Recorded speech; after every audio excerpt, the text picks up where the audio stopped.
गुरुर्ब्रह्मा गुरुर्विष्णु गुरुर्देवो महेश्वर गुरुर्साक्षात् परब्रह्म तस्मै श्री गुरुवे नमः। नीलांभुज श्यामल कोमलांगं सीता समारोपितवाम भागं पाणौ महासायक चारुचापं नमामि रामं रघुवंशनाथं। श्री तुलसीदास जी के पद कमल बारंबार मनाए, गुण गावो सिया राम के हनुमत हो सहाय। लखन सिया रामचंद्र की जय।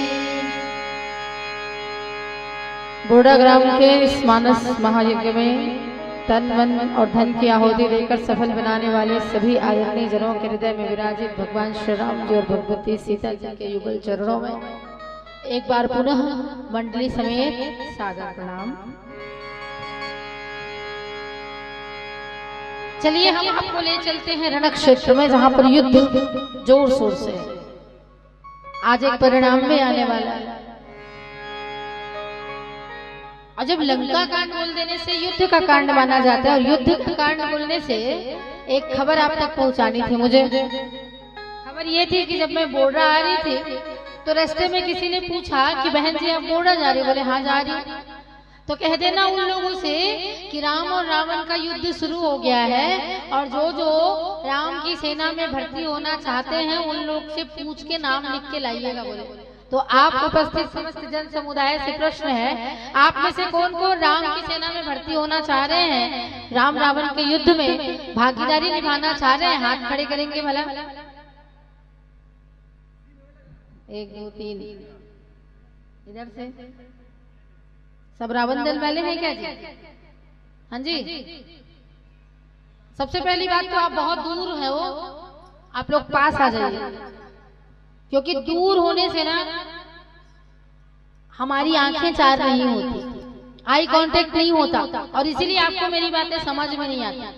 मैंने कुछ पूछा था, किसी ने ध्यान दिया? हाँ नहीं दिया? एक बार फिर से पूछती हूँ।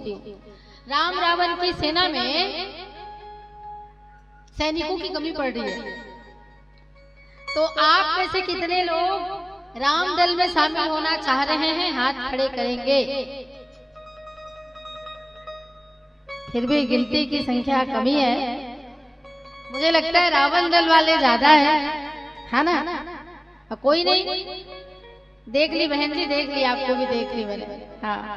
हाँ जी, ऐसे नहीं, हाथ खड़े करने का मतलब ऐसे होता है, ऐसे सिर के ऊपर हाथ जाना चाहिए। आप तो ऐसे कर रही हो जैसे टाटा बाय बाय कर रही हो।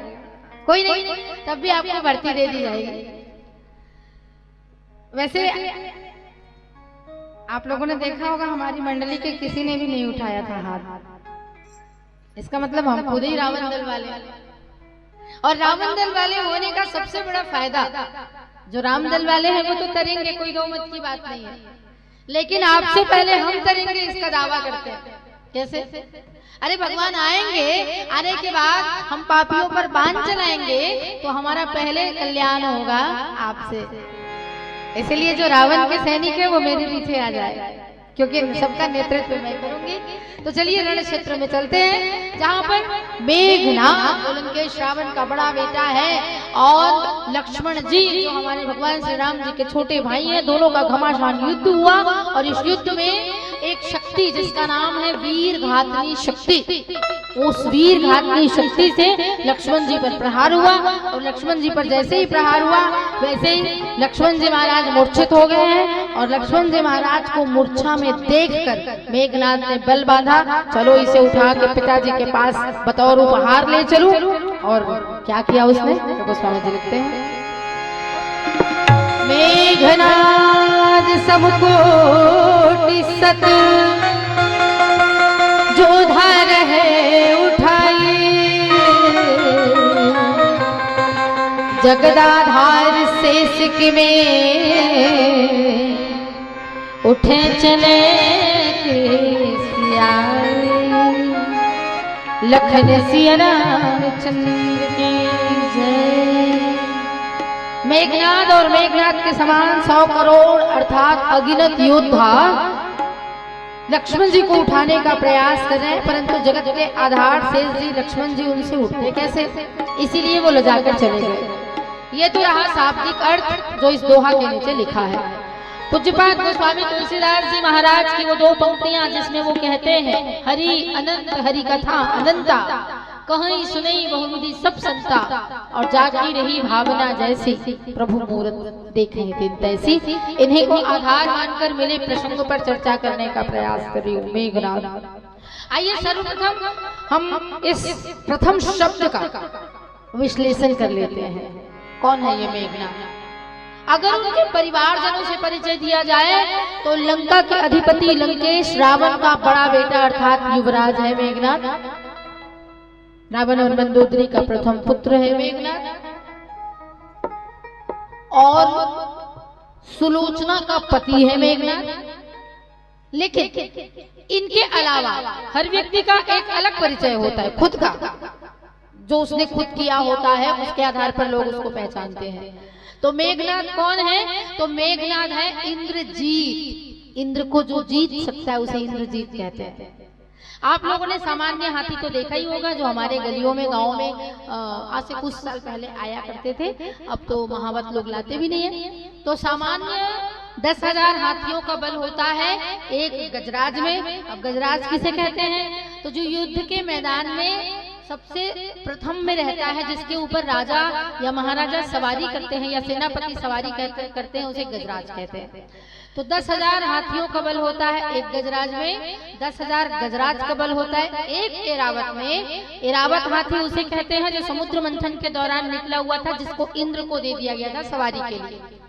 और 10,000 एरावत हाथी का बल होता है एक इंद्र में। ऐसे इंद्र को जीतने वाले को कहते हैं इंद्रजीत। तो ये मेघनाद कौन है?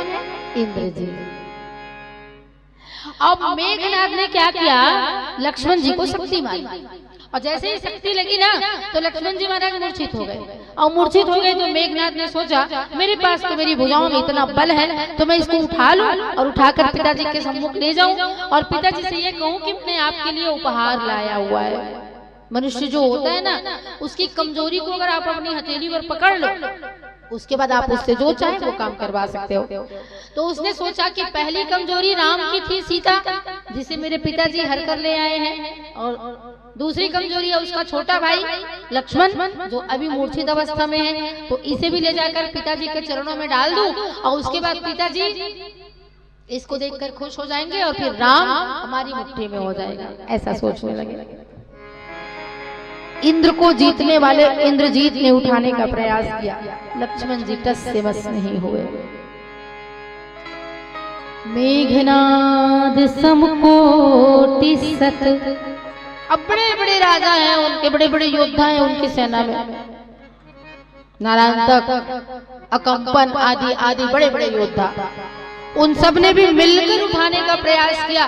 प्रश्न ये उठता है, लक्ष्मण जी महाराज अपने हाथ में नापो तो 7 बिता का हर व्यक्ति होता है, अपनी बिता में हाथ से नापो तो 3.5 हाथ का होता है, अंगुल से नापो तो 99 अंगुल का होता है। अब बताओ कैसे 100 करोड़ योद्धाओं ने कैसे हनुमान लक्ष्मण जी को उठाने का प्रयास किया होगा। दूसरी बात, हमारे शरीर के हर व्यक्ति के शरीर में 3.5 करोड़ रोवे होते हैं, रोम छिद्र होते हैं। तो एक एक रोवे को भी ऐसे उठाया जाए तो भी 3.5 करोड़ ही उठाएंगे, परंतु गोसाई जी महाराज लिखते हैं 100 करोड़। प्रश्न उठता है 100 करोड़ कैसे?